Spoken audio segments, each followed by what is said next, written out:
Hello, everyone, and welcome back to Between Realities. It is a pleasure to have you here with us. My name is Alex, and I am joined here by my co-host, Skiba. What's up, dude? How the hell are you, sir? I'm pretty good. He's doing I'm pretty good. It's a pretty crazy week. I'm still injured, but, pretty good. Yeah, it has been a crazy week. Mm-hmm. I've been busy. You've been busy. Yeah. We haven't even talked much about the show this week. Yeah. But it's been an exciting one. Yeah, it has been. Big release for us, as I'm sure you guys know. We'll talk about that here in a minute. Hello to our chat. Welcome for the early arrivers in the chat. We have Paradise Decay. Yeah, sorry, we had some technical difficulties with the intro there. It was a little weird. Yeah, we usually get to play our song for you and stuff. No jam. No jam today. Typical Skiva shit. So we got Paradise Decay. Hey dude, how's it going? Delirium Drew, the homie who kicked my ass in Beat Saber the other day. It sucks. Aspen Darkfire, thanks for coming in, man. Phoenix Creator, good to see you. Oh, what's up? My homie Obscure Nerd, always here. Dude, thank you for your support, man. It's been great getting to know you. VR Spry Guy, one of the OG Rendered Reality fans there. And then Hussein X, also here early in the chat as one of the Prime podcast fans, dude. That guy is everywhere, and it's an honor to have you here with us as well, Hussein. So somebody else who we have here with us today, we might be introducing to some of you for the first time. She is a game developer and a game designer of legendary proportions, and we'll bring her in right away. Please welcome to Between Realities, Miss Nicole Lazzaro. Hold on. As long as his button works. Yeah, there she is. There you are. What's up, girl? Hello. Welcome. Thank you for having me. Hello. It's an absolute pleasure and an honor to have you here on the show. Thank you. It's been a while since we saw you. Yeah, for sure. It's been a minute. Yeah, we hung out. So we hung out at CES 2020. Was that where it was? Yep. Well, and VRX. Before that was VRX. So we actually bumped into Nicole twice. Yeah. We bumped into her at VRX 2019, where when we were demoing the Lucid Labs. They had this peripheral that connects to the VR headset, reads your theta waves and your delta waves, I think. Yeah, let me bring that up, and it's probably going to make noise. Yeah, that's okay. Yeah, that's fine. So we were kind of standing there. Nicole was there with us, and we kind of got to bullshitting with her for a little bit, and don't worry about that thing. Okay. And then we bumped into her again at CES, and it was did. Yeah! And Nicole gave me my very first Magic Leap experience. My first, legit augmented reality game experience too, because I've done some demos where you just see stuff whatever, but I didn't get to run around and actually do anything, and she made this awesome game that she let me try, which is super cool. What was it that you let Skiva try at CES? I believe it was something from the Follow White Rabbit series called Aladdin's Cave of Wonder. Yes. And so with the Magic Leap headset, I project a virtual forest in the world that you are sitting in. So these enormous trees with gems, the size of grapefruit. And so like Aladdin's cave in the books, is that you have to navigate through the forest and avoid touching any of the treasure, any of the trees, until you have the magic lamp. And that breaks the spell, and then you can gather as many jewels as you would like. I actually played it too, and it's just like, in that Cave of Wonder, whatever, if you do touch that shit, it falls in on you. Yeah. And you can look around, really, and there's really cool. rocks falling and stuff like that. I remember running around in a hall full of people, doing things that weren't really there, and everyone's like, "What's this guy doing?" Well, it's and just awesome. everyone's doing that at a VR convention, but the difference is it's usually being able virtual. to see through the glass. Yeah, right. That was pretty cool. Exactly. And we even tried to interview Nicole, but our fucking battery died halfway through that thing. Do you remember that, Nicole? I remember that. Yeah. Yeah. So instead, we're just doing it live. Yeah. No batteries needed. There we go. Yep. So exactly. Ever since then, we're like, all right, we got to have Nicole come through and hang out with us, and so that way we can capture some of it, because we definitely enjoyed chatting and getting to know you at the conferences. So Nicole is the CEO of Exio Design. Did I say that right? Mm-hmm. Yeah, Zio Design. Yeah, Zio Design. Cool. Right on. And correct me if I'm wrong here, but isn't it your job to make sure games are fun? Yeah, I know. Someone has to do it. Yeah. Jeez, that might be the coolest thing I have ever heard for a job. Like, legit. I'll elaborate on that. Yeah. Like how do you get that job, and what does a day at the office look like? Well, that's great. Well, basically among my bag of magic tricks, I measure emotion on people's faces while they play. And I created like this framework called the 4 keys to fun. So I have a degree in psychology from Stanford. I don't know how I ended up in games, but but anyway, so what we did was we actually measured emotion. And so then I mapped that to the different things that people like to do in games, the different actions. So, it's collection and completion, it's achieving a goal, it's, driving the racetrack backwards. All of these activities have different emotions. And so just like someone who might create emotion with color or with font or with an action, with acting or animation, I can make different emotions from the actions that you're taking in the game. And so best-selling games tend to have 3 out of the 4. And that's what I do, with my clients. And I've worked on games like, The Sims and Myst, Star Wars, Dominations, all kinds of fun games. Nice. So Myst. Whoa, hold on. Jeez. Okay, hold on. So first of all, I want to. Wow. Okay. Yeah. I'm having a hard time right now. So first of all, I want to mention that you said that it's kind of like your job to measure people's faces and watch the emotion. But I could be mistaken here. But you may have been like one of, if not the first people to do something like that. Like right now, that doesn't sound like like a groundbreaking thing, right. But it was when you fucking did it the first time. Right. Am I right? Yeah. No, it goes back to a story. At the turn of this century, 1999, I was literally standing on a temple in the middle of Egypt, in the middle of the Egyptian desert. Whoa. Looking out over I'd grown up in the Middle East, and so I had gone back to visit Egypt, and Turkey, and all that kind of fun stuff again. And I was looking out of the desert. It was that hot, dry day. The sun was overhead, and I reached down to get the last sip of water from my canteen, where I looked at my feet, and there, on the top of this temple, in the middle of the desert, someone had carved a game board. Mancala, right, which is the predecessor to backgammon, one of the oldest games in the world. And I thought, wow, in the middle of the 2 people had stood where I stood, 2,000 years ago, and thought to pass their time with the game. And what would people think of? What would they have thought of games we were playing now? 1999, 2000, and then looking forward into the year, I kid you not, 2020. What kind of games and experiences would I want to be playing then? Or actually now? And how do we have to get there? And I realized as I walked back to my boat on the Nile that in the game industry, we didn't have the language to describe the kind of experiences I wanted to have with my friends, which is basically, running around Indiana Jones style and, having fun adventures. And then we didn't have the tools, to create those kinds of experiences, like those full body wonder that I had as a child. At the time, games had maybe 5 different genres, 5 different kinds of games, computer games, and it was very, very, very limited set. So that's when I decided I wanted to do more research and expand the palette. And so the 4 keys to fun is a tool that you can use to increase the engagement, and then increase the breadth of emotions in the game. The Sims uses it as it's sort of baked into the AI of The Sims, and IBM sentiment analysis was inspired by the 4 keys as well.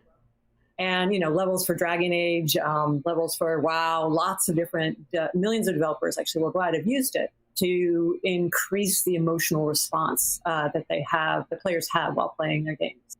Yeah, I've got it right back here, actually. That's pretty crazy. Wow. It is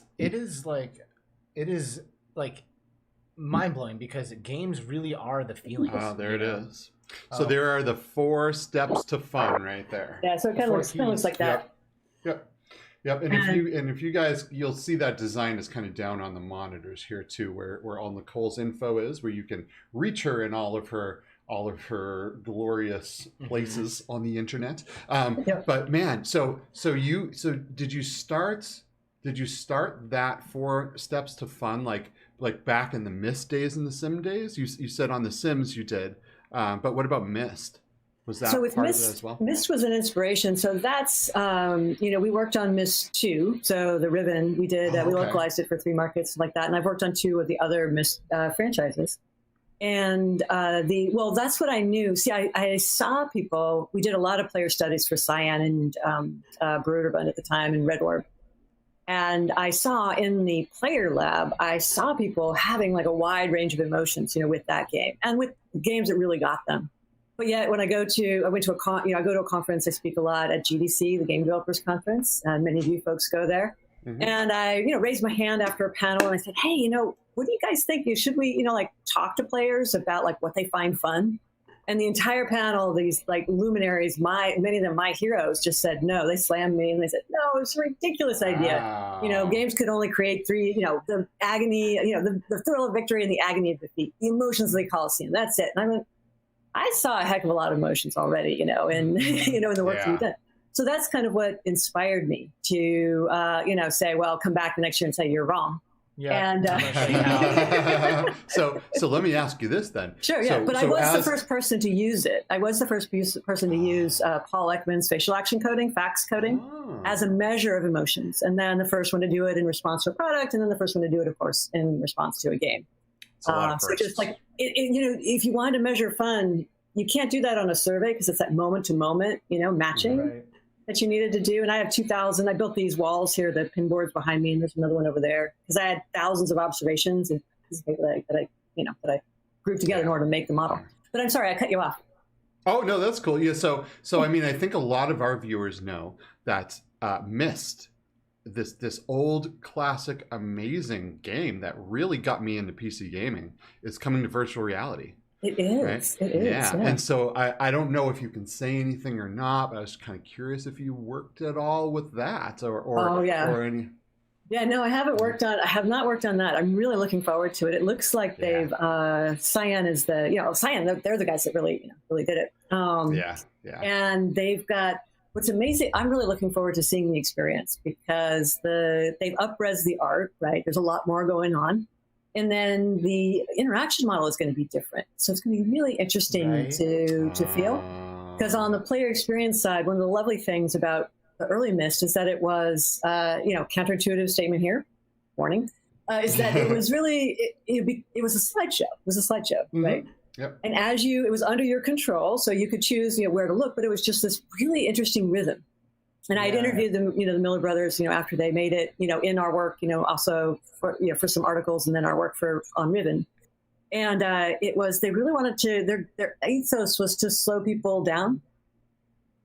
And so, each view you would take it in. So there was this lovely rhythm. It's not the only way to design a game, of course. Right. One of the lovely things about the original Myst is it's just this lovely rhythm of, move and then look, move and then look. It's hypnotic. Mm-hmm. And so if you play Real Myst, which was a CD-ROM version, I also got it back here, but it's a little bit more of a video style, and so it's a different experience. So I'm really interested to see, how they translate it, how that it translates into 3D. I didn't even think about that. That had not even crossed my mind, and I haven't played Myst really since then. I mean, I'm 33. And I'm pretty sure Myst was like Game of the Year in like 95 or something like that. Oh, probably before that. Well, and this was DOS days, I think, right? No, this was before Windows, wasn't it? No, this is Windows. It is a CD-ROM here, so. Okay. Yeah, it was like 96 or something. Yeah, like that. 95 or 96. 95, 96, something like that. And I I remember playing this game a lot, and I played on that first island for so long, and I was young, dude. Like in '95, you know, how long ago was that? 15 years ago? Way more than that. Yeah, 25. Yeah, years so ago. I was like, you know, 25 years. Yeah, ago. so I was like, yeah, I don't know, I was like 10 or some shit. Yeah. And I beat that first level. Like I figured it out. Like I found all of the imagery. I checked the dates. I got the constellations. Like I did it, and I was so proud of myself. Like I have not forgotten that feeling of pride. I don't know if I've ever had a feeling of pride like I have playing Myst and getting off that first island as a kid. Seriously. Yeah. Well, like, especially the constellation one. That's pretty hardcore. I could not believe I figured it out. Like I was like, you find these random dates. There's an observatory over here. You look them up. You see the images. You like draw them. I drew them on a piece of paper and like then cross reference them when I go to like dude. Yeah, dude. It was such a good game, and it really was rewarding to figure out those puzzles. You know what I mean? Journal of Myst. Cool. Right, so it comes in the box. I remember that. I remember. And so, you know, this is those hidden Channelwood Island, you know. Yeah. Damn, dude. Yeah. It's Classic. so cool. And if you have no idea what we're talking about, there might be a couple guys who are younger who've never played Myst. It is probably worth it. They will when the VR version comes out. Yeah, they will definitely do the VR version. Yeah, but you can't take notes in VR. I don't know. Oh yeah, right. Well, we'll find a way. Actually, I don't know. Maybe they did that. Right? They have a journal. Yeah, that's true. You could totally do that. Draw maps. That would be really interesting. But I think the point is that it was such a transportive experience. You know, very much like the ones I had as a kid, because I grew up, climbing pyramids, exploring fire temples, riding camels for about 5 years when I was in Iran. So cool. That is so cool. My childhood seems so boring now. And I want to go back, I want to go back and experience that full body wonder. So playing Myst was like, wow, this is, I could actually, a game can actually take you somewhere. I'm not as into like the Twitch or the small, like little, reward loop type of things, but I love having these big adventures. And so that's kind of the philosophy that's driven, what I do.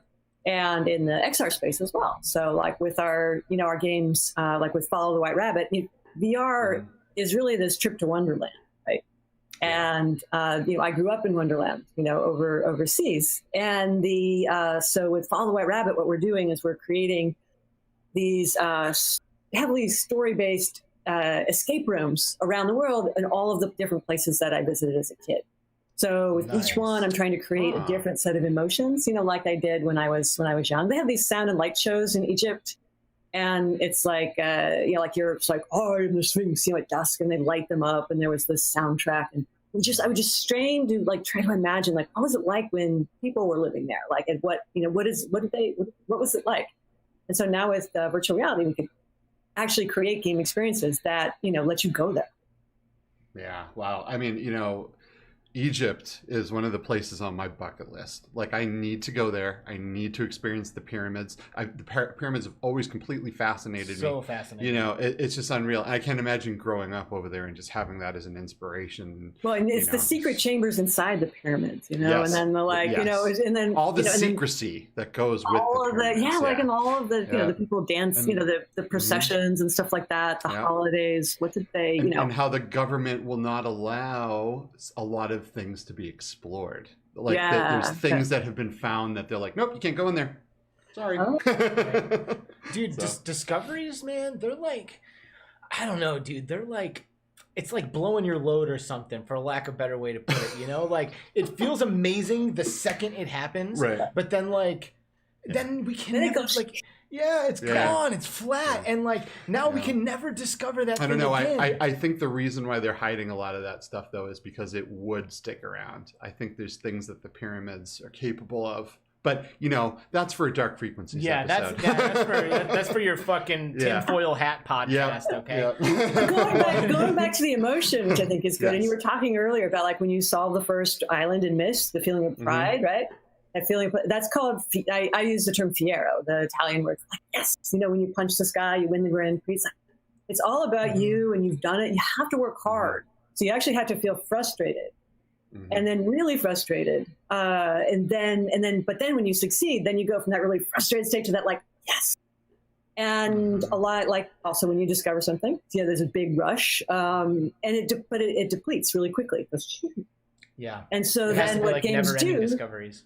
So games do is they add mechanics so that to extend that high, if you will, or extend that feeling of accomplishment, because we want to make you, as a game designer, we're evil. But we do have your best interests at heart. And we want to make you feel good, right, for a while. And so there's other mechanics that come in. And that's what we call serious fun, the 4 keys. It's one of them that follow that feeling of success. And that's where the, simple thing, it's like, you get a point or a badge. In a Myst style game, you get a new room or a new area to explore. And then you go into that, then you continue the cycle again. So it's often like the pairing of things that make something fun as well. Mm-hmm. Very cool. I mean, you've worked on some really cool games that I've played. Like I think one that I saw that you worked on was Enter the Matrix. Did you work on that one? I worked on the Matrix Online. Oh, okay. Matrix Online. Yeah. Okay. Yeah. Very cool Dude, stuff. In The Sims, I know we're kind of going back again, but Myst and then The Sims. Dude, I know. Okay, we missed StarCraft, I think, in the middle there, but otherwise, are those not the hugest PC games of their time? I remember. I will remember. There's certain parts of playing The Sims that I will never ever forget. Dude. You know what I mean? Rosebud, semicolon, exclamation point, semicolon, exclamation point. Racking up thousands of dollars like that. Yeah. I remember the first time I built a wall around one of my Sims and just let him die. And then I couldn't sleep that night. I was like, oh man, I feel so bad about what I did to that guy. It's just crazy. It really does make you kind of emotional, and it brings that emotion into the game. So I lost so many Sims to kitchen fires. But the neat thing is that you can try and experiment, right? And Will Wright and Claire and other Roxy there is that they wanted to play it. They intentionally built things into the game to make a strong emotional state, in the player. And the interesting thing of The Sims is a simulation, so you can kind of do whatever you want.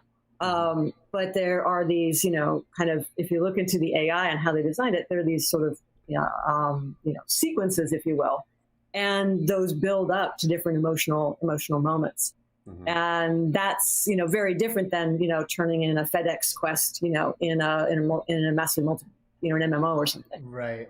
So, it's an interesting, the model there is really interesting. I also worked on Diner Dash, which has another, the Diner Dash series. And that also has some interesting, kind of, core loops that you can, go and be there. Mm-hmm. With a game like The Matrix, what's interesting is that they got, for Matrix Online, we were brought in at the very end, is they got the really cool outfits. They got the combat. It was turn-based. It was a little bit rock, paper, scissors. But they never got some of the things that were really interesting about the franchise, the emotion, if you did an emotion profile of it. And so it's like the brain in the bucket, everything happened inside the Matrix. There was no real world. And so you didn't have that moment of where am I, is this real or is this not?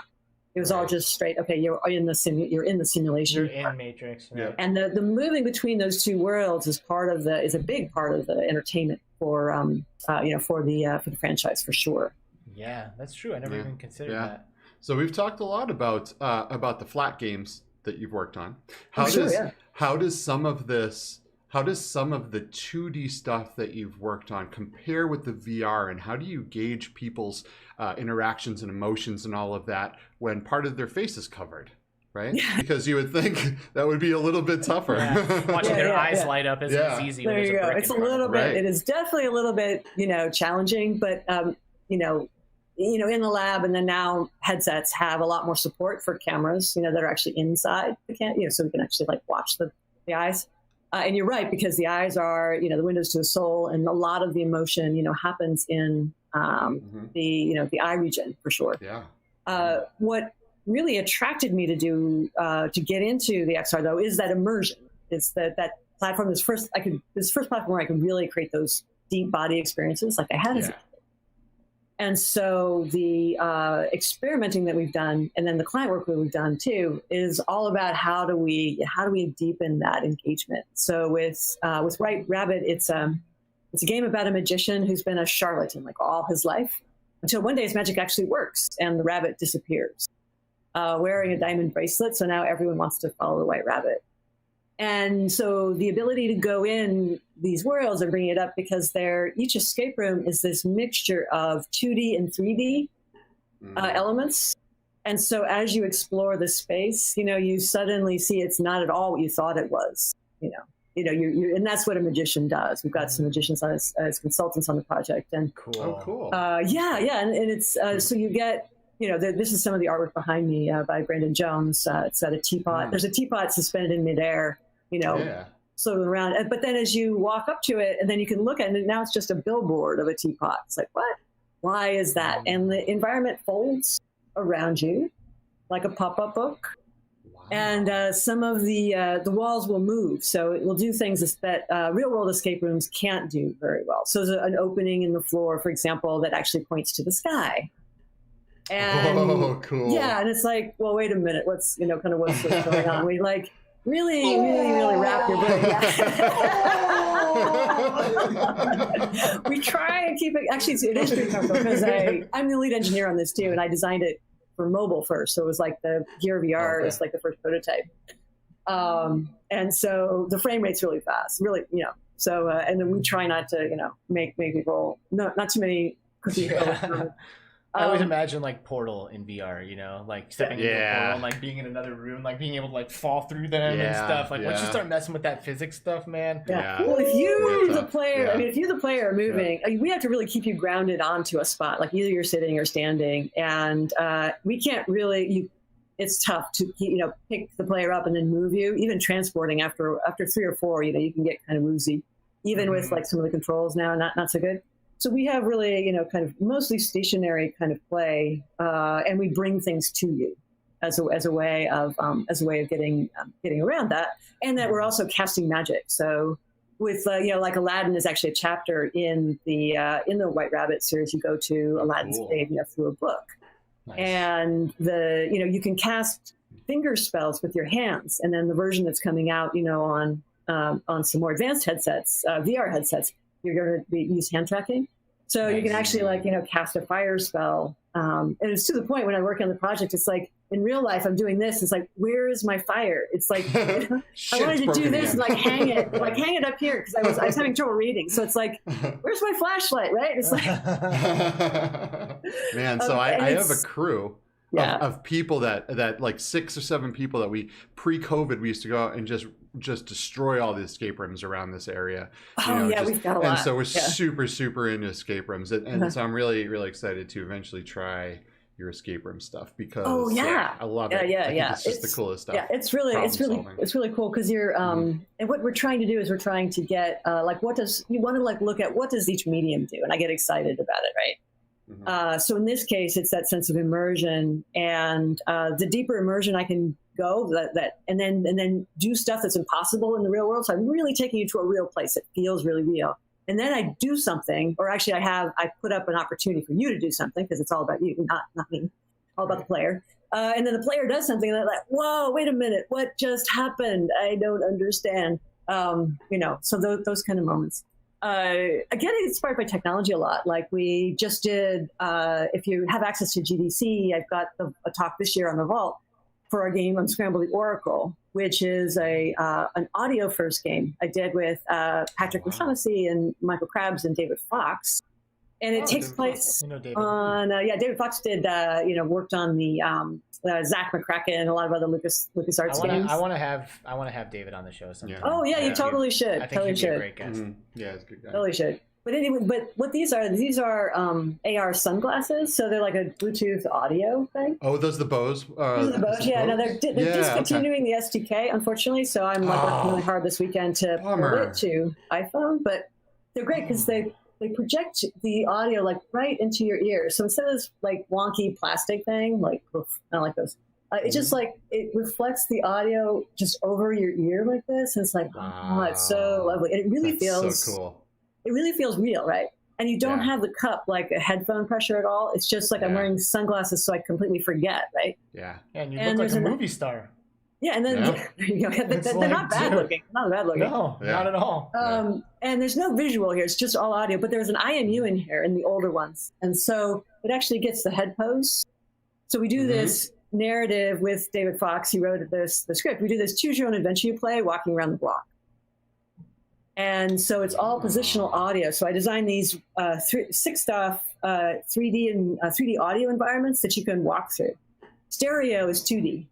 So if you have, George, playing guitar, George, playing guitar in one ear. All audio. It's completely audio. Yeah. That's awesome. Yeah. That's we got some. I imagine such cool accessibility options. People who are blind could go to town on a series of games like this. Yeah, it'll tell you. I mean, I believe those glasses are capable of. I think they have GPS, right? So it knows where you are. Is that true? Well, so the glasses don't, but it's connected to one of these, which does. Oh, right. There's a compass actually. You are right. We only use the IMU, but the motion sensor. But there's actually a compass in here too. Oh, okay. We're going to put it all into the phone and then use the phone as the headphones. Yeah. And then try it that way. To illustrate it though, is with stereo audio, it's all about a left and a right ear, which is more immersive than just mono right in front of you. Mm-hmm. So it feels like it's inside your skull. You've got the guitar in one ear and George singing the song in the left ear. Abbey Road is one of the first recorded for stereo albums. But if I move my head, they don't, the guitar and, George don't stay in the same place, right? They just track my head. Mm-hmm. So it's what I call headlocked. In our game, so if you put on something that's actually tracking your head, so, a set of these, or maybe, the new AirPods, then my tracking, I will know, and I will just keep that sound source right where it is, right where it should be. Mm-hmm. So that's kind of a more of a, and then, if I do this, now we're getting into 3DOF, right? Yeah. Mm-hmm. And now if I can walk and I can do this, then that's, 6DOF. So we've got a modified, almost 6DOF thing, but I put the narrator at 2 o'clock high. Right? It seemed to be a good spot. And so she'll stay there. Nice. It's all about your chicken fairy godmother, because everyone has one, and you're trying to help her find her lost hubby and chicks. So you're wandering through the forest, trying to find the castle. It's kind of a fun little game. And then you can, you have to make menu choices and all that. And it's all done with 3D audio. So what are the inputs like? How do you inputs? Yeah, the inputs are basically you basically look. I invented audio menus. So you look at an object that's interactive, and then you would tap on the side of the glasses. You double tap on the side of the glasses or the Bose headphones to advance. And then we have a cheat on the phone. You can also just tap in general the screen, right? Mm-hmm. And it detects your walking. Yeah. So you can walk through the world, and and then audio sources will pass you by as you walk. Wow. That sounds cool. Yeah. Yeah, it's about 2 miles of content, if you can put your head around that. 2 miles of content. That's so cool. Never thought I'd hear that before. And you can dance with the bridge troll, and That's so cool. Yeah, or you have to dance with the bridge troll, or you're not getting by. So are you doing anything with that? Because we know Magic Leap is kind of in a weird place, right? They are in a weird place right now. Mm-hmm. Yeah, they are. But what about Unreal? Have you kind of dove into that at all, creating any augmented reality experiences? Yeah, there? we've been experimenting with that. We haven't released anything yet, but it's got a really good promise. The screen is really bright, and the thing I like about Unreal is, I don't think I've got those around here, but is that the image actually goes to the edge of the frame. Unlike Magic Leap and unlike HoloLens, it's I don't care that there's no area out here, because it's obviously not part of the glass. Right. If that makes sense. So because the plastic is the frame for that little square, it's actually quite bigger with Unreal. I don't mind it as much, which is an interesting thing. What I liked about Magic Leap and in future things is I did really like having 2 wasn't enough, but they actually have 2 waveguides. You actually look through one of 2 different displays, and they're spaced out a little bit. So if you're looking far away, they use the divergence of your eyes. So if I'm looking far away, my eyes point like this. If I'm looking close up, they're cross-eyed. So I see one display this way, one display that, and the focus is slightly different.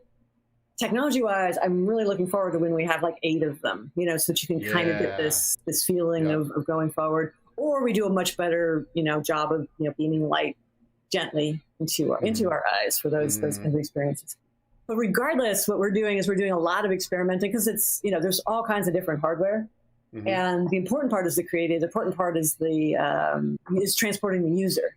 So whether it is an AR kit, AR core powered, display like this, or whether it's on your head or if it's just audio, we're inventing a lot of ways to engage players and follow this white rabbit around the world. I love it. The other thing that would be good. Oh yeah, sorry. The other thing is like haptics is another good thing. Mm. Because we've been really getting into that the past 2 years. We've got a client, Mariah-Sense, and they do 3D haptics. So they have surface texture and directional force. They've demoed at AWE for the past couple of years, and it's almost like grabbing something, and it's like if this were a fishing rod, you would feel the fish kind of squirm in your hand. It's just super crazy. Wow. Haptics are extremely important. They really are. Yeah. Mm-hmm, mm-hmm. Yeah. We've played a lot with haptics and like take a game like Half-Life Alyx, for example, and it takes you and it just brings you in like never before, man. Mm-hmm. I mean, it just adds a layer of haptics that you would expect in real life, like Last of Us 2, they did an amazing job with Last of Us Part 2. Mm-hmm. The horseback riding. And this is the old technology, which is a rumble. So they've got a spinner on both, a big spinner and a small spinner. So fast and slow and big and, tiny. And they did a really nice job with because the horseback riding feels like you're kind of like on a horse. Has that nice gallop to it. Right, yeah. But this new stuff is like the Nintendo Switch. Like if you played 1-2 Switch, where you've got the wizard or, get ball count, like how many counts are in my Joy-Con. That's a new type of haptics. Cool. That one's really cool. You roll so that's the kind of thing. Yeah. And so it's like, wow, that level of realism in my hand is really, really, really super neat. So have you played with anything like Haptics, right? Where there's a vest and there's facial interface and arms and legs. I mean, when again with Half-Life Alyx, because it's just Tesla. I mean, that is fucking weird. That was weird. Yeah. I look pretty good in the Tesla suit, but it's like I felt like a superhero. What's challenging for me with Tesla suit is it just feels like the technology is pinpricks. So I just feel like my skin is getting, it's just these micro shocks, right? And I just, after a while, it's like, I got sensitive skin. It's like, I don't like this. Yeah.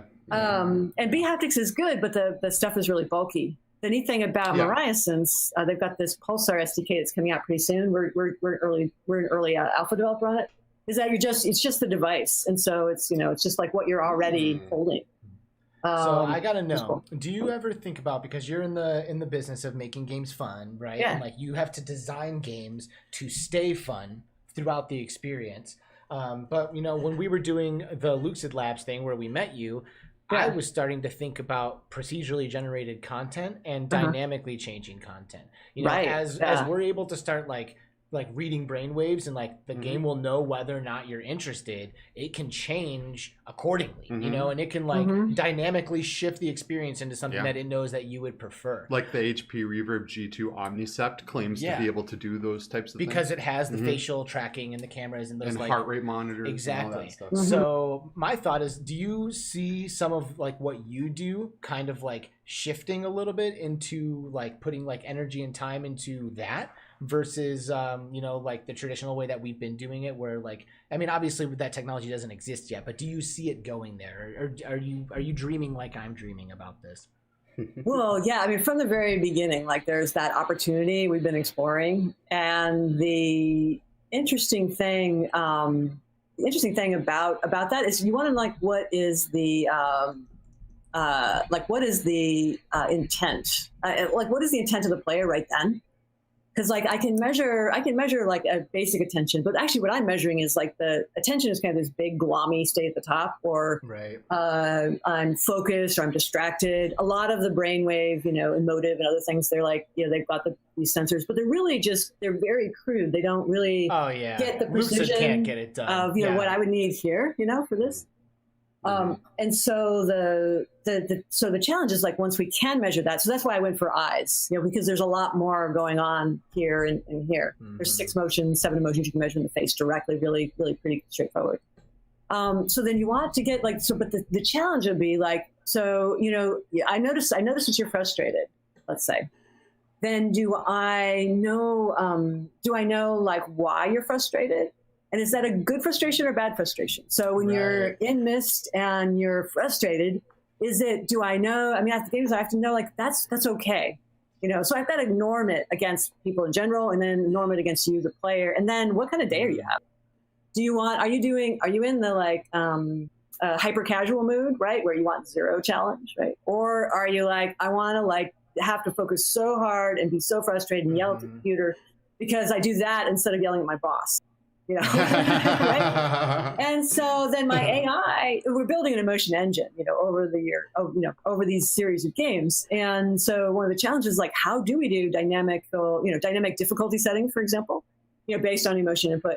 And then what can we do? I think the easiest thing, easy is not the right word, but probably the most straightforward thing that, you know, the first level would be to, you know, if you're having a very flat experience or bored, you know, we should be able to detect that and liven it up for you, for sure.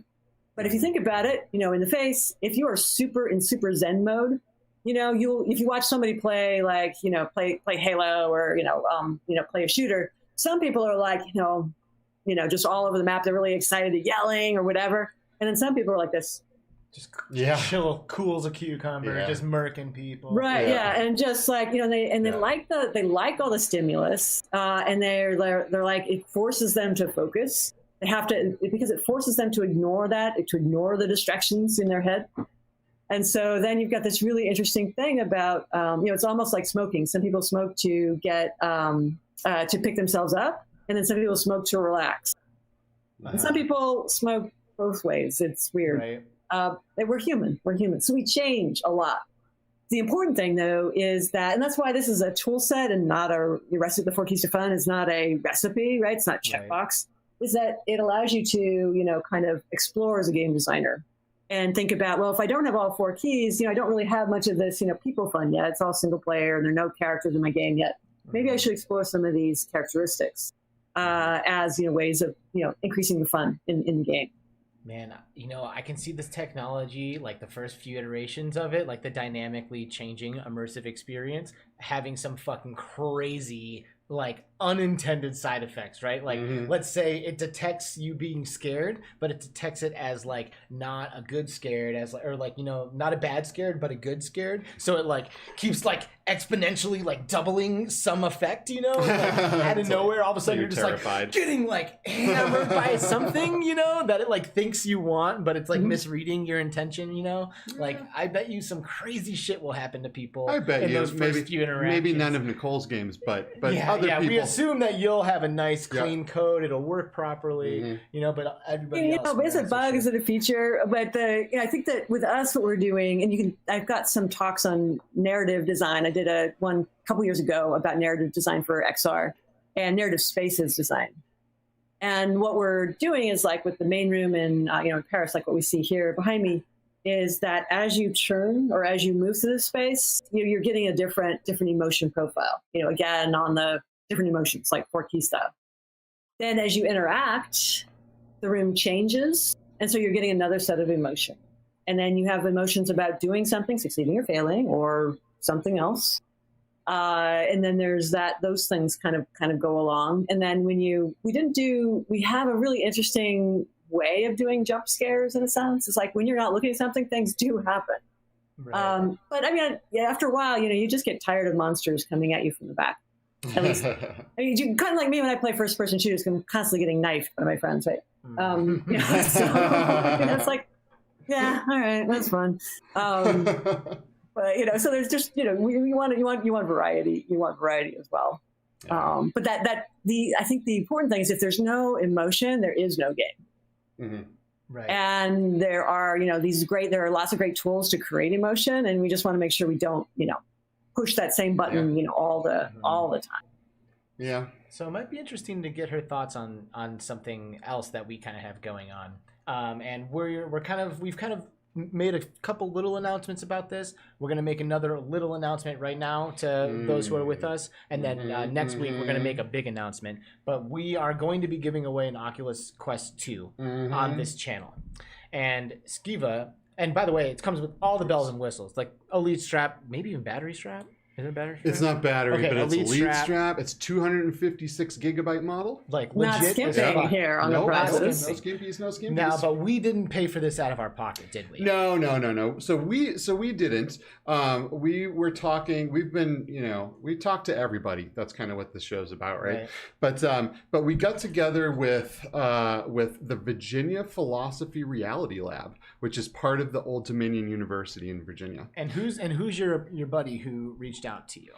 So John Schull, he is the senior project scientist at the Virginia Reality Lab, which is pretty cool because these guys are right up our alley, man. Let me tell you a little about of what this project is that they're working on, right? So the purpose of the project is to study how people make moral decisions in scenarios presented as virtual reality experiences, right? So in this study, we will implement the trolley problem in VR. And if you guys don't know what the trolley problem is, right? There's this problem where they present you with this. You've got the choice, lever. okay? There's a fucking freight train flying in hot. All right, and this train is people on the cruising. tracks. There are 5 people tied to a train track, and they are surely going to get run over by this thing. You are standing nearby, and you notice there's a lever that if you pull it, it will turn the train tracks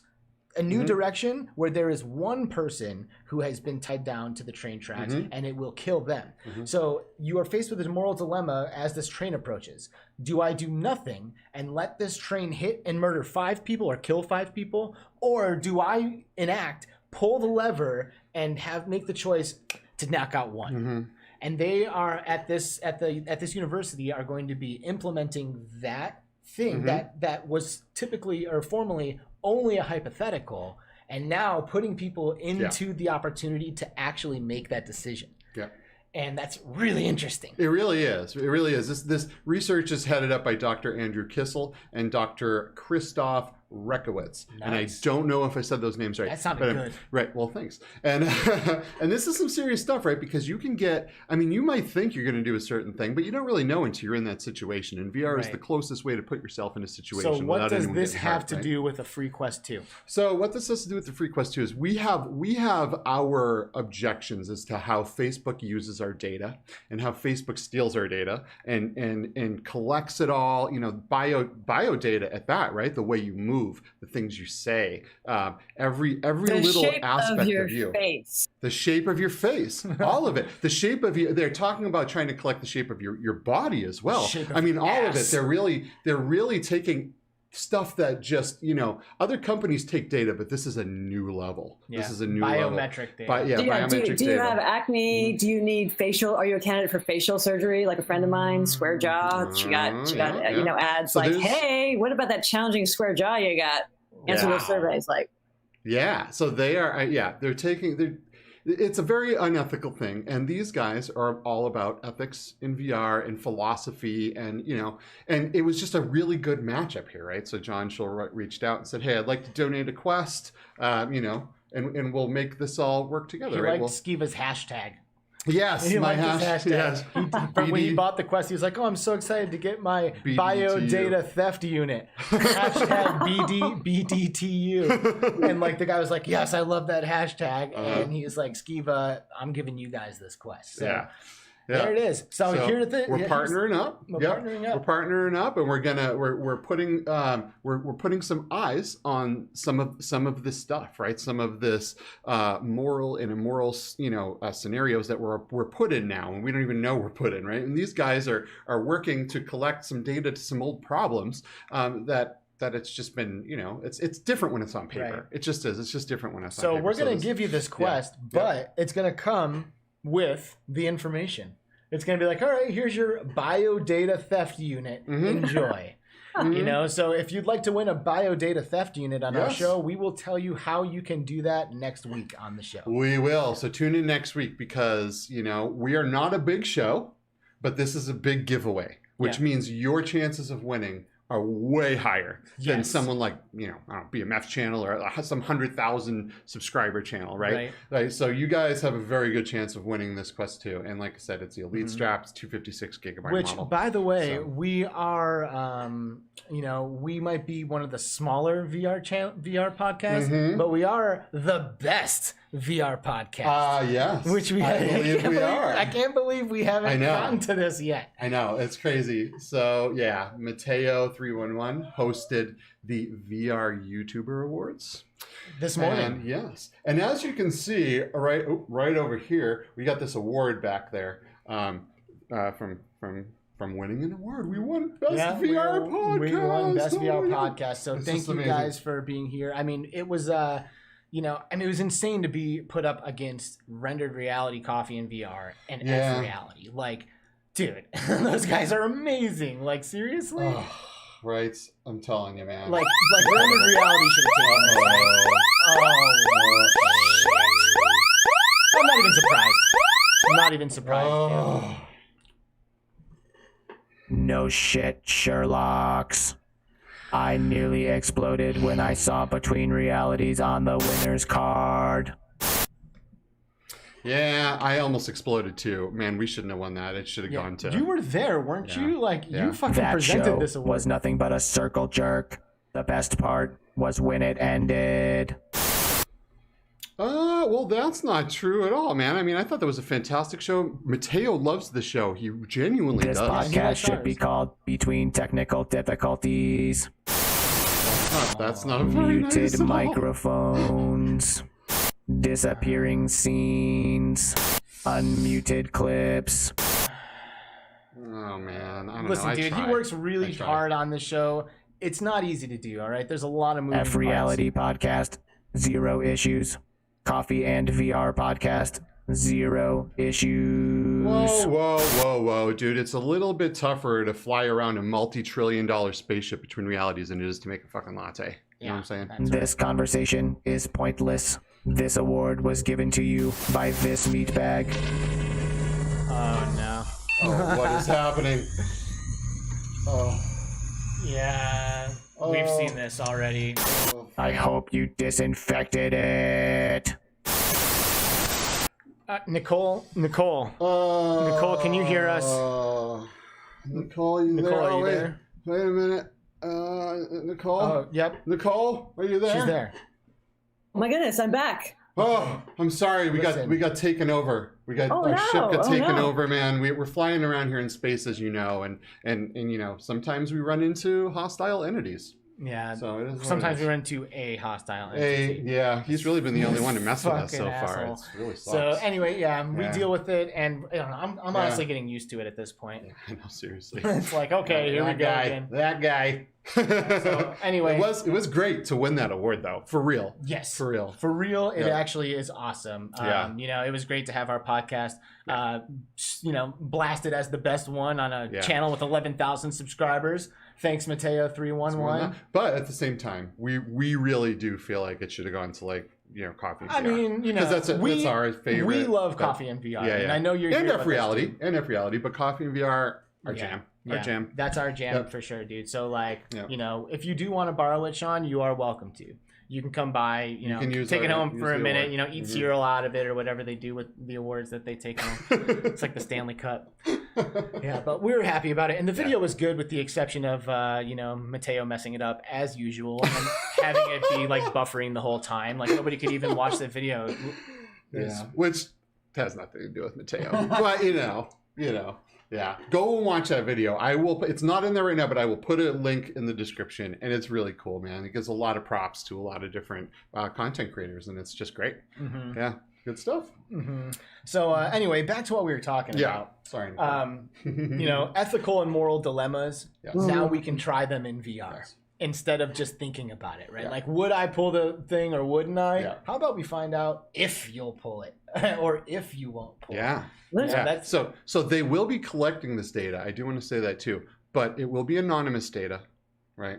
So it's not like Facebook, right, where they tack on all your data and then they go out to Amazon and all these other companies and they bring that all in and they come out with this big it's an experiment by some dudes that are really into philosophy, and you know, these guys are just great people. So really excited to be part of this. So that's all super exciting, you know, and I'm sure you must have some thoughts when we start to talk about this, Nicole, because you want to talk about emotions coming up. Like, how about like like having an actual moral or ethical dilemma that you have to deal with while you're in an immersive experience? Well, yeah, not only that, is that there's sort of this, you know, there's a lot of ethics around this. It's almost like, you know, you are in some experiences, you're a forced bystander. Yesterday afternoon, I was on a panel with Nani de la Pena at Indiecade, and she talked about one of her inspirations being, you know, a VR experience where people did actually, they weren't bystanders. They actually went and they wanted to help, which helped, you know, sort of debunk this, you know, bystander syndrome. But in VR, what we want to be sure is that if we're going to put people into a challenging situation, that we give them agency to resolve it. Because if there is for example, if there is no good choice, which makes that experiment interesting, you know, what does it do to the person afterwards, right? Is there a decompression experience? Is there a way of talking it out? Right. I go into clouds over Sidra and I go and I, you know, experience a refugee camp, or I'm in the middle of a bomb blast and I see body parts everywhere in 3D. You know, is that, you know, we need to, you know, take care of the people that are in our experiences as well, and empower them. So we have research, you know, which is one thing. And then we also have, you know, a charity Water or water.org did a thing where they showed, you know, in VR, you know, they used it as a fundraising tool and donations went up like 40 or 60%, crazy good stuff. For their charity, but then also the people. We want to make sure that there's an ethical responsibility that we have, not only in terms of the use of the data and the responses, but also just how does that experience affect the player. And the reason why I care a lot about this is you know, at Stanford, my advisor was Zimbardo, Dr. Zimbardo, who did the Stanford prison experiment. And the Stanford prison experiment is the reason why we have ethics boards to review psychology experiments before they get human subject factor, you know, human subject, you know, review boards, because, you know, it can be quite life-changing, you know, participating in some of these researches. Wow. I would say that, you know, it's great to be able to measure that, you know, to measure what people would do, which is awesome. But then again, like, what are we allowing people to, you know, to experience? There's that dark side. There's also the positive stuff too. So the use of this technology for positive psychology, I think, is also really phenomenal. And we've been doing a lot of work in the, you know, how can we use VR to improve resilience, or allow, you know, give you the tools, again, because it's all about you, not about me, give you the tools to adjust your own emotions so that they are not just so that you're happy all the time, but your emotions are tuned to whatever state you need to be in right now. Right. You might need to be focused. You might need to be learning. You might need to be creative. You might need to be social. All of these things have different emotional postures or emotional poses in the body. We can't see them because it isn't as easy as head pose. You know, I can see, you know, how my head is moving. It's emotionally, it's pretty tricky in there. But we can adjust that, or we can give people the tools for that, which I think is really, really, really powerful. You made such a good point when you started this response, when you talked about like the people, you know, because it's almost two experiments happening simultaneously, right? Like, it's the experiment of, you know, what would humanity do, right? Like, what would humans do presented in this scenario? And then there's the experiment of like, what did I just learn about myself by being put into that scenario? You know, like, the individual will have to then have an inner dialogue, and they'll have learned something. They're either a lever puller or they're not a lever puller. And before, you've never had to identify yourself as either, you know, and by the end of that experience, you now have. Yeah. And now you have to like deal with that internally, whereas that wasn't even the reason why we did this. We did this so we could figure out, you know, maybe like what like humanity does, you know, like the bigger picture, you know, like a lot of these experiments are always like bigger picture stuff, right? Like stats and skews, like what do most people do? What is this? What does that happen? But then the individual experience too is like as if not more profound than the other perspective, you know? Right. And like, it's probably a little bit of an older movie for most folks on the channel, but like Sophie's Choice. The red blue pill is more classic, you know, Matrix, more people can have watched that movie. But with Sophie's Choice, it's about, you know, a Jewish woman and she is getting herself put into a concentration camp. And she is, by the German soldiers, is forced to decide which she can only take one of her 2 children with her. And so the other one just gets separated and then, gone. Mm-hmm. And then, so this is her choice, right? And so she has to live with that the rest of her life. And of course, both children actually eventually die. And, it's quite traumatic. And so when we put somebody in that sort of, really moral situation, I think there's also this, a 3-act structure. There's a denouement. I think we need to do that in an experiment, especially that where you're actually deciding whether it's life or death. For example, because people are 3D, they look very real. It's hard to abstract them. They're not video game characters. They actually feel like 3D people. I would end the experiments with credit, and after you gathered all the data, end it with credits, and then actually have all 6 people on stage, right, thanking you for being. So you realized, oh yeah, they were just actors. Some kind of thing to help you out of it, because you can get yourself you can induce a traumatic experience that can give you PTSD. I once had one in the flat screen rendition, flat screen video of a VR presentation of where you had to solve the Mad Max style. You had to solve the thing by cutting your own leg off.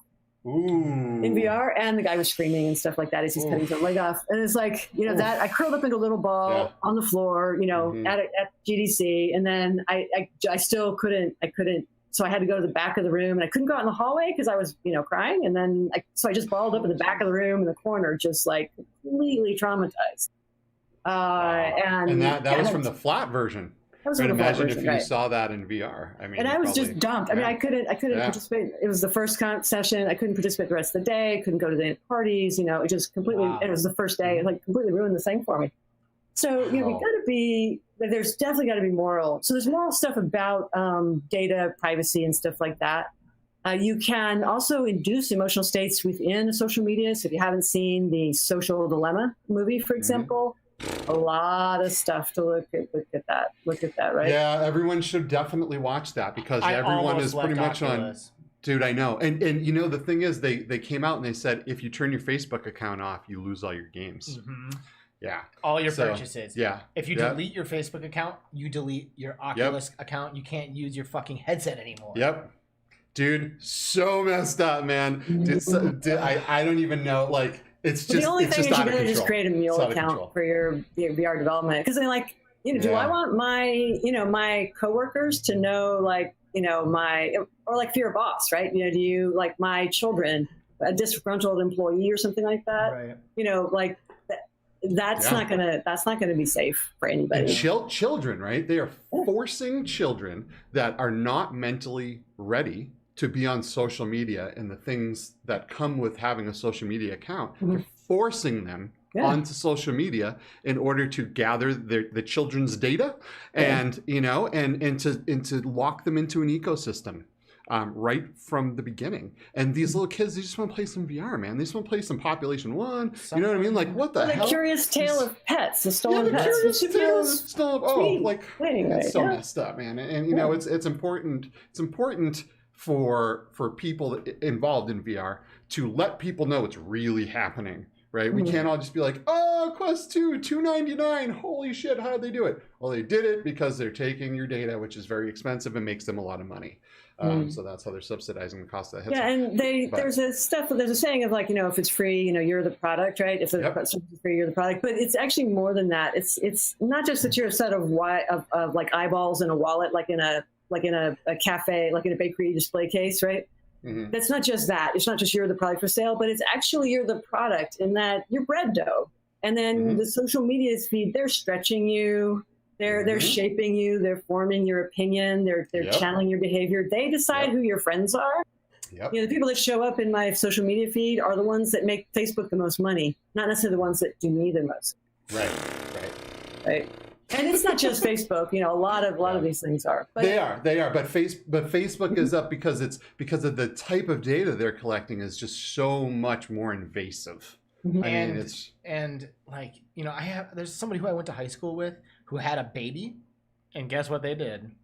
Put the baby on Facebook. Oh yeah. Right away. Like, do they have an account? They were like, let's make an account for our baby. Oh, okay. so that way when they get old enough, we can just hand over the reins, you know, and then they'll have their whole lives mapped there. Those are probably people that don't understand what they're really doing. 100%. Yeah. I think if anybody knew that, they would not be down for that. Put their newborn baby on sold Facebook. Your kid's soul. Bummer. Right away. Wow. There's a line in the Matrix when Neo wakes up and complains that he can't see. You know, I can't see. You know, he's been jacked out. Mm-hmm. And Morpheus says, I just can't see. It's because Morpheus says, yeah, your eyes, you've never used them.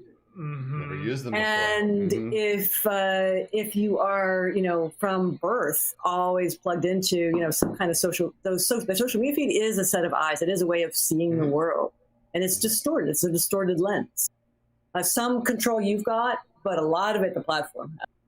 Of course, and their censorship as well, you know, is a big problem because they're forming. When you control the data, you control perception. When you control perception, you control what people do and think. Well, and not only that, they control the emotion because the sentiment analysis. You know, they just feed you a lot of, you know, negative stuff to get you in a bad mood, and then here, you know, you've got, you know, it's hope in a jar. Now you can buy this and you'll be happy. There's, I'm not saying that they're actually doing that, but they have done that in the past. So. We've got AD in the chat, Aspen Darkfire, saying, "But let's give them away and promote the Quest 2." Right. So, we're promoting what the Quest 2 does, with every time we talk about this giveaway, we talk about what this technology is really doing. We might be the only ones, I don't know. I mean, there's a lot of Quest 2 giveaways, but we are cramming this, man, because it's real and and people need to know. You can't give this to somebody and be like, yo, you know, put your kid in this, or give it to someone for Christmas, some unsuspecting person has no idea what they're about to give up, right? So there's a lot of people out there that genuinely just don't care. Right. And, you know, one of those people can have this headset. Right. Yeah, 100%. And I mean, you know, I really struggled with this because, Nicole, I watched the Social Dilemma. And it rocked my world. I was like, okay, well, how do I get out? You know, like that was like the first thing. I was like, okay, I'm done. And I like really like I was starting to struggle so bad because, you know, they fucking call me Alex VR. Like, how am I not gonna have how am I gonna not participate in Oculus and be a VR personality? It's not gonna happen, you know. So I'm really struggling with it. And I called Robert Scobelizer on Twitter, who's like one of the first fucking people on Twitter and Instagram and all this shit, and he is like, he made me feel better about being okay with it, you know, like he was just like, dude, like like, are you kidding? I'm stoked, plug me in, man, like this is where the future is going, and like all of this stuff. And now don't get me wrong, nobody wants to have their fucking bio data stolen, but he's like, he's accepted it. He's like, and that's where the problem lies. When people accept it, then it becomes normal. Oh, you've accepted it. I did, but I am educating. I am trying to educate the public with our platform, right? And you know, it's a hard thing because if you say no, if everyone says no, Facebook will change, because if you're not making them money, then what are they going to do? This is all about money. And if you say no, then they're going to change. But is that even possible? Like, is that possible? Oh man, it's a dilemma. Like, that's the thing. It's like, if it's impossible, if it's not impossible. It's not impossible for everyone to go, enough. Like, people complain about Walmart. Don't shop there. They will close. Well, I haven't. Way it goes. I haven't been fucking shopping at Walmart or eating. I haven't eaten McDonald's or Taco Bell in like 10 fucking years. And you're creating a standard. People are looking at you and saying, "Oh, well, if he can do it, I can do it." And if you get one more person to understand, you've won. You know what I mean? Like, because each person, they're going to talk to their friends. They're going to talk to their friends. It's just how the whole thing works. Data travels. Now, social media isn't allowing really stuff, you know, you can't go on Facebook and be like, fuck Facebook. They'll probably take it down because they take everything down that they don't like. But you got to lead by example. Everything in life, you got to lead by example. And I know we're not doing the best thing with example, but at least we're out there going, yeah, we're using it. We got to show what the fuck are we supposed to do? You know what I mean? But at the same time, let us tell you really what's up. Where are you at on this, Nicole? It's, you know, I'm not as concerned of the data, but what I'm allowing them to use it, right? And it's the use. The danger is in how it's used. And I think that people really have a very simple view. Too many people have a very simple view of what that means. It's like, okay, so they know my address and they know my zip code, they know my voting preference, and that's it. But because it goes full circle, that can actually influence you emotionally. That's where it becomes quite, because they're just going to groom you to be. I mean, we've seen this election, right? You can be radical, radical right, radical left, right? They can groom you. That experience can groom you to, show up like someone did last night with a truck full of explosives, at the presidential debate, right? So you can extremize some folks that way, and that's the real danger. So we need we need new policy, and I think that in the next 5 to 10 years we're definitely going to get some more regulation in the business. And if the corporates don't do it themselves, then the governments are going to come in and do more of that. So did you buy a Quest 2? Yes. Huh? I did buy a Quest. Yeah. So. Yes, yeah. I did. But a friend of mine returned his, and he said, "Yeah, I just returned it because the policy, the privacy policy." And so it's real challenge because I want the hand tracking for my magic spells, right? Yeah. And but I'm considering of just setting up a second Oculus account and Facebook account just to do. I don't think that matters. And they will take that and they will ban you and they will turn your Oculus Quest off. That's what they're doing to people. Listen, people are creating accounts and they're bricking their Oculus Quest 2s. I have 2 Facebook accounts. I have Alexander Milland and Alex Milland. And Alex Milland is Alex VR and Alexander Milland is Alex. It's like where my family, if they want to tag me in family photos, they can tag me with Alexander. And then everyone who knows me in the VR community is my friend on the second one. I don't think I'm in danger of getting banned. I think I'm both of those people. You use both of those accounts, and I technically use both of them. Right. So people that don't are getting their. That being said, well, it's really bad. If you make the account, it doesn't matter if you're even fucking using it. It doesn't matter. Like if you make the account and you sign to the terms of service, boom. But their algorithm is turning it off. Their algorithm. The people aren't. Their algorithm saying, nope, bricked. Now you got to go and you got to deal with Facebook support. You got to get your shit turned back on, restore your purchases. Hopefully your cloud saves are good. You know what I mean? Yeah. As a developer, it's a particular challenge. And then I represent or I mentor a lot of women and people of color in the industry, in the VR industry.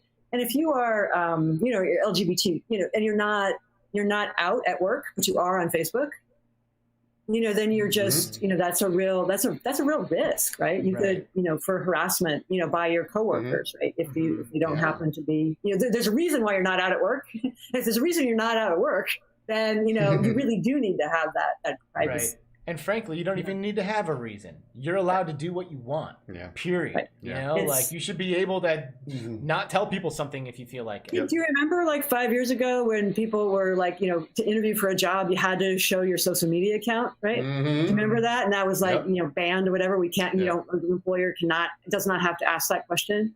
It's de facto now if you're working in XR that, it's going to be there. And, it's going to be, when I do when I play a video for a client, I'm always really afraid. Once that YouTube video ends, what are the ads for at the end? The next playlist, right? Yeah. Or what sort of ads? Because I get ads for manscaping a lot for some reason. Wait, did you say landscaping or manscaping? Just manscaping. Yes. Take the hint, Nicole. Take the hint. Yes, I guess it knows you better than you do. Trust me. Oh man, that's funny, dude. Aspen Darkfire says Aspen Darkfire is on the back line of this whole legislation thing. He's kind of been working with ethical committees and shit like that, and he says we're working on the legislation, but it's not easy. It needs the community behind us. So we're here. We're behind you, but I don't think that's what he's saying. Right. I think he's saying we need people to return their quests. What is it in your opinion, AD? What's the solution here? Do we all just say nope? Everybody delete Facebook. Everybody delete their Oculus accounts. Everybody return them. And is that even remotely realistic or possible? I think it's going to be realistic once there's competition. You know what I mean? We got wired PC headsets. But it's the only mobile all-in-one built-in headset. There's technically, there's the HTC Focus because we were a launch partner. It's not available in America, though. But not as Tyrael Wood is in the right place for the best VR podcast, and Tyrael Ward also Tyrael Award got an award for the best technical VR channel. Mateo was spreading a lot of love in the VR community, and he also went to an extra length to make sure that everybody knows that's just to spread love, right? Like it's not to say Between Realities is absolutely better than rendered reality or anything like that, even though it is. That's not to say that. You know, it's just to spread love. It's just to spread love.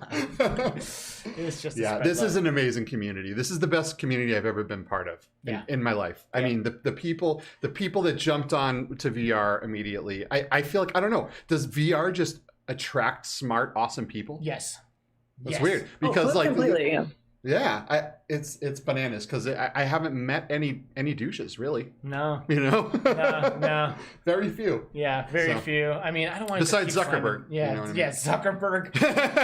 Yeah, he is the biggest douche in VR for sure. Yes, maybe in the world. I think innovators are really interesting, right? Like that going back to like when I designed the first iPhone game and the innovators around that. It's super. I wanted to say that. Amazing. Thank you for saying that. Nicole designed the first iPhone game, and okay, you gotta tell us a little bit about that. Yeah. Oh well, some of the images are back here. This was the second generation when there was an actual app store. It was a game called Tilt World, and so like that. Oh, cool. There it is. Yeah. So with Tilt World, what we had is basically, this was like a week after the iPhone launched. And, so I showed up at iPhone Dev Camp. My friend Christopher was hosting it, and then Chris Messina and all that sort of stuff. And, there was no SDK, no App Store, no idea. The app word hadn't been invented yet. And so we basically had a Safari browser. It was the only way to hack something in. So everyone was doing JavaScript stuff. And I created a game that basically it was just a Tetris game where you matched, blue one way and green the other. Mm-hmm. You just rotated the phone to play. And Joe Hewitt did the coding, and Scovelizer actually interviewed us. Nice. Joe basically he measured the width of the browser. So that's how we got the accelerometer control, right? Because it was like blue one way, green the other way. So that's how we could go yes, right or wrong. And the thing, it was pretty cool. We couldn't do any of the other things like, a Labyrinth game or anything like that because we just didn't have access, but we could control that. Yeah, so we had 1 million downloads and, just a casual But of course, it's like, it's a web game, a free web game, but, Right. And That's then still awesome. This game, though, it plants trees in Madagascar. So we were a launch title. We launched actually on the iPad first. And then the points you earn in the game actually plant trees in Madagascar. It's a character's named Flip, and she eats carbon out of the air and gathers seeds. And so you go through bio restoration. So so basically you plant mushkas, mushrooms to clean the soil, grasses, dandelions, and stuff like that to hold it in place. And then you do bioremediation for, other bioremediation for like acid rain and the, chemicals. And then, they've got these mechanicas that come in, some agrotillas come in that eat all of the forest. You have to plant it again. So if somebody watching wants to play either a game, like one of your like more recent works, or maybe what you're currently working on, where are you going to direct somebody, or somebody's like, okay, Nicole Lazzaro, I'm familiar with her now, I want to get into some of her stuff. Like, where do they go? Well, so you can. I think the best way to do would be to sign up for our beta list, because then we're going to be doing some playtesting, later this year, and then that way you can be the first to try some of this new stuff. Great. And I can put that. Where is that? And so, it's in playwhiterabbit.com, or I can put in I'll put it into the chat here, the beta sign up. Perfect. And after the show, we'll add that link into the description as well. Yeah. And so this is the, sign up for game. Yeah. And so that'll be, that'll be where, that puts you on the list. And so you can find that. And then and then we'll be doing some more. Yeah, so we're doing more player testing and that sort of thing. We hopefully are going to get to World. We haven't announced a release date yet, but that's hopefully coming to the App Store. I'm working on this Unscramble the Oracle game. That's going to be coming out fairly soon. So if you sign up on that particular list, or you can also go to playwhiterabbit.com. I'll type that too. Nice. And Cool. that's, you can sign up. You can sign up there too, or Awesome. at the bottom. Well, And it's insane, but yeah, it's time to kick you off the ship. Like this time has gone by so fast. We had such a good time hanging out, and it's like boom. Now it's time. Like we got to wrap this thing. Yeah, I guess we gotta. Which I is want sad. to end the show. I Can we know. just do a 24 hours, 7-day-a-week show? but seriously, Nicole, like it's been so awesome being able to sit here and kind of connect a little bit more deeply. We've had some chats, but certainly haven't had the chance to go back and talk about experiences and your past work and all that stuff. And it's just been awesome getting your perspective. We really appreciate everything that you have done for our community, the gaming community, and the VR community as a whole. And true pleasure and an honor to have you on the show. Yeah, thank you. Absolutely. I really appreciate it. It's just I like to participate and give back where I can. And it's just been such an inspiring journey. So because so many people have expanded their craft right from for the past 20 years, right, between 2000 and 2020 now.